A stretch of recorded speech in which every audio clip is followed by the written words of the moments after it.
He said, we will never be satisfied until justice rolls down like water and righteousness like a mighty stream. That's a fancy way of saying never, but I cannot be oppressed. You know why? Because I'm a child of God. It is a privilege to be white. It's also a privilege to be black. And it's a privilege to be an American. And it's really a privilege to be a Christian in the United States of America, the greatest country on the face of this earth. Now that we know that it was not, in fact, a pandemic of the unvaccinated, now that we know that Ukraine is not actually winning the war against Russia, it could be time to revisit some of the other slogans we've been assured are true and ordered to repeat. Are they, in fact, true?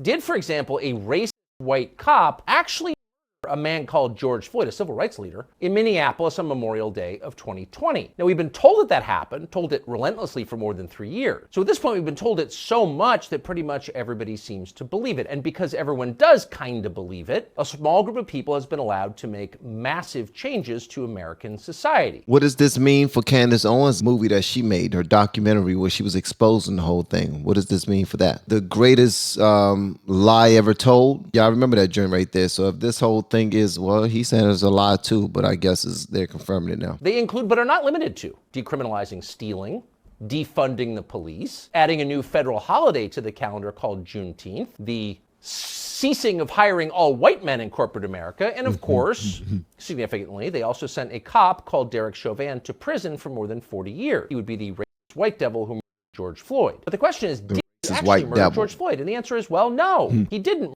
George Floyd. And we're not guessing about that. We know it conclusively thanks to a new court case now underway in Hennepin County, Minnesota. The case was brought by a prosecutor there called Amy Sweezy. She's suing her boss. The case is not actually about George Floyd or Derek Chauvin, but it tells you an awful lot about both of them. In her deposition, which you should read, Amy Sweezy describes a conversation that she had with the county medical examiner, Andrew Baker, right after George Floyd died. Quote, I called Dr. Baker early that morning to tell him about the case and to ask him if he would perform the autopsy on Mr. Floyd. Sweezy recalls all this under oath in the deposition. Quote, he called me later in the day on that Tuesday, and he told me that there were no medical findings that showed any injury to the vital structures of Mr. Floyd's neck. There were no medical indications of asphyxia or strangulation. Oh. In other words, George Floyd, according to the official autopsy, was not murdered. He died instead of what we used to call natural causes, which in his case would include decades of drug use, as well as the fatal concentration of fentanyl that was in his system on his final day. Which he did clearly, and it was still some residue from other what was it, the pill that he did swallow or that he had in his possession in the back of the car when they was done. I don't know. I heard that could have been planted, but obviously I was paying attention to both sides, so I was hearing a lot because when that story came out, well, when we checked out The Greatest Lie Ever Told, we really went deep into this story. You know what I mean? Because that's actually why they put him on the ground. They tried to put him in that cruiser, but he wasn't having it, and it went completely sideways from there, but I digress. So this was not a killing. It was yet another narcotics OD in a country that records more than 100,000 of them every year. The medical examiner clearly understood that and in fact articulated it. And Sweezy explains. He said to me, she recalls in the deposition, Amy, what happens when the actual evidence doesn't match up with the public narrative that everyone's already decided on? And then he said, quote, this is the kind of case that ends careers. Wait for it, guys. In other words, everyone lied about it from the very beginning. Wow. The people who knew the truth hid the truth and allowed the revolution to proceed. Now they've been exposed. Now we know the truth. What happens next? Well, they're going to ignore it. The Biden administration just issued a long purple statement celebrating George Floyd's birthday. Despite the fact we know that he was not. And by the way, Derek Chauvin is still languishing in jail for the rest of his life. So how do we respond to this? How do we respond to the truth once we have it? Well, Vince Everett Ellison seemed like a good man to ask. He's the author of Crime, Inc. He joins us now. Vince, thanks so much for coming on. So as with so many other stories, the origin thanks for having me, Tucker. Of COVID, it's a blessing to have you. We now know what actually happened, but the question then is, what do you do with that knowledge? We know that the U.S. government, Tony Fauci, worked with the Chinese to create the virus that overturned the American economy, but what do we do with that knowledge? What do we do with the knowledge that George Floyd was not actually strangled to death by a cop? We have to acknowledge the people that gave it to us and why. See, George Floyd is the Democratic Party's prototypical black man. These are the black men they are trying to create. So George Floyd has to be elevated. He has to be celebrated. He's perfect to them. He was poor, he was uneducated, he was a drug addict, He didn't have a job. He was down there begging and crying and asking the white people to not kill him. To a Democrat, to a white Democrat, this is the perfect black man. It is. It is. Oh, man. And then the way it was painted and put in everybody's face. Oh, Lord. He said he couldn't breathe and they wearing T-shirts and everything. Man, he was the perfect figure for it. So he has to be elevated. Look, not a few days ago, Kamala Harris and Joe Biden celebrated hip-hop music. They had a celebration of hip-hop. Hip-hop culture is America's culture. It is a genre, it is music and melody and rhyme, and hip-hop is also an ethos. A music genre that calls the black man the N-word, calls women the W word and the B word, talks about misogyny, shooting police, smoking dope, selling dope, fighting, killing, acting a fool. They celebrated this genre. Good old hip hop. Hey, it's still one of my favorites. I'm still hood, guys. I'm sorry. You know how y'all are still who y'all always been? Y'all are nice, perfect Christians now. I'm not talking about you. I'm talking about the people who still listen to some of the artists they used to back in the day, who probably didn't sing some of the nicest things, but it was you. It was the time when you was coming up in high school, middle school, probably even elementary school, and you used to listen to some of that stuff, and you probably still do listen to some of those artists or some songs like it because you are still who you've always been. Well, that's me too. I've always been hip hop and go-go, rap, go-go, R&B, rap, and go-go. That's it. That's it. Why? Because this is how they see black America. Oh, and gospel. They see us the same way they see George Floyd.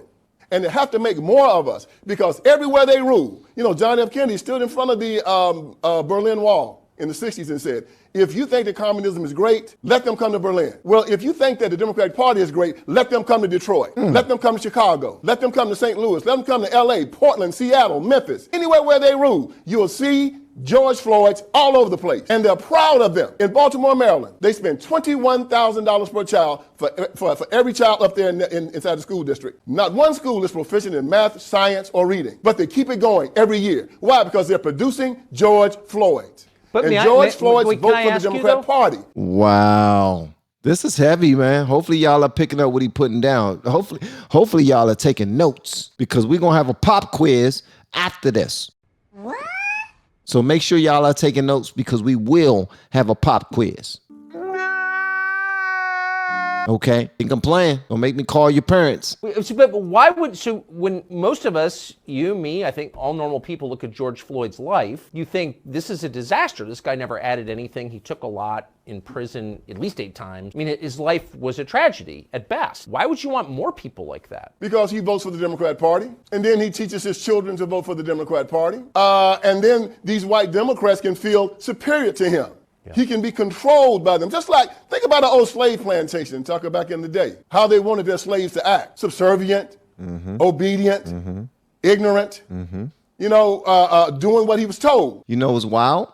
What's crazy is the Democrats look at black Republicans, black conservative men and women. They look at black conservative men and women as being subservient, as being the ones who are doing what they're told and just obeying everything, listening to master, or y'all just going to run back to master, not understanding that it's flipped. It's the opposite way around. They don't get it though. It's crazy. And when you hear it, it seems like it's completely flipped on his head. And I wish I could articulate exactly how this thought that I have that will make it clear and plain to you of what I'm trying to say. But it's nuts, man. It's absolutely nuts. Not asking any question, having a slave mind, being dependent on them. This is how they want black men to be in America. This is how they want the whole black community to be. This is why they need to see this. It started in the civil rights movement when Martin Luther King Jr. in his I Have a Dream speech said, 100 years after the Emancipation Proclamation, the Negro is still not free.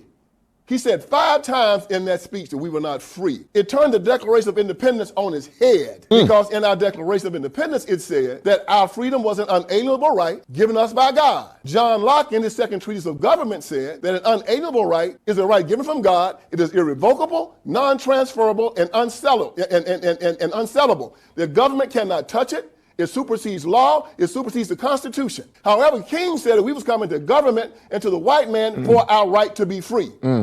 Even at the end of the speech, he said, on some certain day, we'll be free at last, free at last. Thank God Almighty, we're free at last. He said in that speech, when will we be satisfied? He said, we will never be satisfied until justice rolls down like water and righteousness like a mighty stream. That's a fancy way of saying never. And so black people heard that speech and said that we were not free here in America. And we make our children recite that speech every single year on King's birthday. And they say in that speech, the Negro is still not free. George Floyd was a slave in his mind. And the civil rights movement caused him to be a slave in his mind. And today they're still marching, 60 years later, telling black people, you're not free. Beg for reparations. Beg for affirmative action. Children in the womb. Cut off your child. You castrate your children. Let drag queens come into school and shake their behinds in your children's faces. Run God out of the public square. And then they end up like George Floyd. But the one thing they do consistently is they vote for the Democrat Party, and the places where George Floyd's live, they stay in absolute power. That's a pretty dark explanation. Yeah, it's a dark explanation because it's true. Usually the truth is dark. Usually the truth hurts. What he just now broke down is exactly what it is. In my opinion, in my professional and humble opinion, I think exactly what he said is the truth. He broke it down, man. Now, it could be debated. I would love to see somebody debate him about this subject matter, but I would love for you also to share this because it's the absolute truth. And then in order to teach people that this is actually how things are, you got to let them believe that it's all built in the system. Y'all ever heard of something called systemic racism? Y'all heard of it's all systemic? It's systemic. It's woven in the fabric of United States of America. We're taught this. They're taught this. They're browbeaten with this information so that we can believe this is why we are lesser. This is why racism, white supremacy. In order to even agree with that notion, you got to agree with some white supremacy. As a black man, I don't believe in white supremacy. I don't believe in black supremacy. I don't believe that one race is supreme over the other. I don't. And some people might hear me say that and be like, what do you mean it all started from Africa and we are black, brother, and you're African American and we was taken from the Africans and brought all the way over here from the transatlantic slave trade and all this other. Listen. Everybody becomes scientists when it gets down to gearing yourself up for your racist argument so that you can give your take. You are African. Everything starts with you. You're better than better. And then you come in out the same daggone mouth you say is white supremacy. That don't even match. That don't add up. All right. So you're saying that the Democratic Party as an organization intentionally degrades black people to keep them compliant and obedient? Oh, yes. In my book, Crime Inc., I talk about one of the main things they do, like the mafia and organized crime. They humiliate black people. They demoralize them. It's a Marxist construct. They demoralize their people. They beat them down. They tell them that they're victims. Well, it was Martin Luther King Jr. that said, they tell you to pull yourself up by your bootstraps. Well, how can you pull yourself up by your bootstraps when you're bootless? You know, he told us we were bootless. You know, you have black... You hear that? You hear that? Dr. King told us we were bootless. Black people don't like to hear that.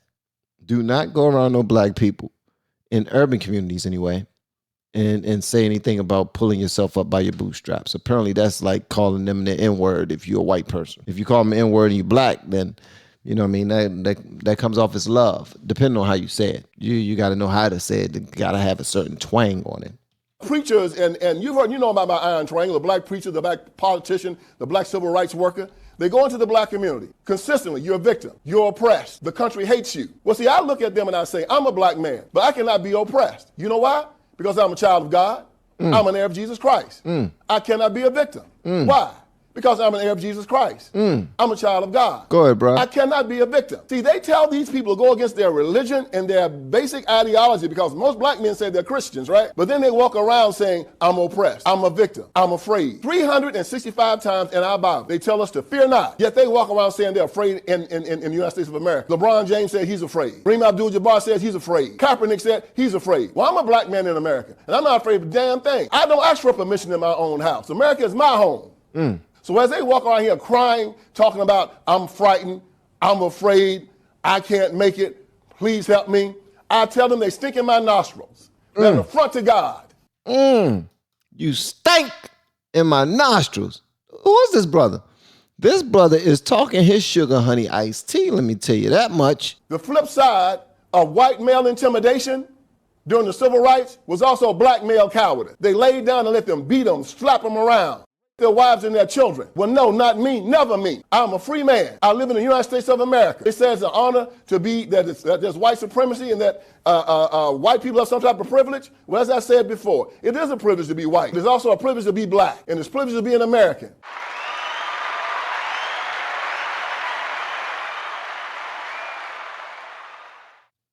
And it's really a privilege to be a Christian in the United States of America, the greatest country on the face of this earth.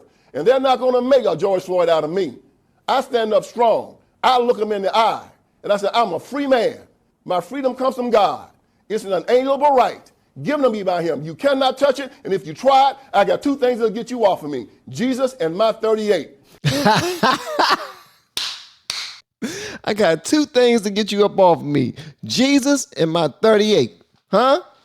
My 33 and my 38. What? What is a 33? That's Jesus' age. Jesus was 33 years old, wasn't he? Come try me out.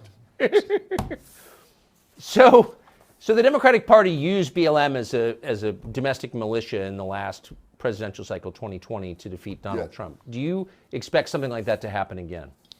Well, you see how they use the same tactics as Iran. Iran has Hezbollah and Hamas as their militias. And the Democratic Party uses BLM and Antifa as theirs, throwing the rock and hiding the hand. Of course they're going to do it. They've always done it. Even at the beginning, they used the Ku Klux Klan for the military ring. Now they're using BLM, they're using Antifa, they're using NAACP, and they're their suicide bombers. They're their shock troops. They're their brown shirts. They're their street soldiers. And they're going to go out there, and I guarantee you, Tucker, they're going to look over all the black-on-black violence. They're going to look over all the black men killing black men. They're going to look over all the snatching grabs and all the burning and all the fighting and looting and acting a fool. And they're going to find one crazy white cop that's going to do something to some crazy black man, and then they're going to try to burn this country down for it. It always becomes about that. I never understood that. Like we can just go and kill each other every single day by the hundreds, and no one bats an eye. But as soon as a police officer does something to somebody, oh my gracious, it's time to shut down the city. Let's go get some free stuff. What store we going to? Where we going? We about to go get some free stuff in the name of somebody just now got shot by the police. What was his name? I don't know if I know. I mean, they about to put it on a t-shirt though. Let's find out so we can get a t-shirt. But we going to the mall, so I mean, whatever store we going to protest, get us some free stuff. You know what I mean? Because we tired of this. We tired of these police doing us like this. We need some free stuff. That's the only way that's going to stop it. We go get us some free stuff. That's their plan. That's their template. I hope America's ready for it because it's coming. And it always works for them. It always works because the press and everybody's just waiting. Oh, they're on the starting line just waiting for it. And as soon as they find that golden kill, watch them go crazy with it. BLM is going to start getting their money from the Democrat Party because that's who they get it from. The same way that Hamas gets their money from Iran. BLM gets their money from the Democrat Party. And BLM does not stand for Black Lives Matter.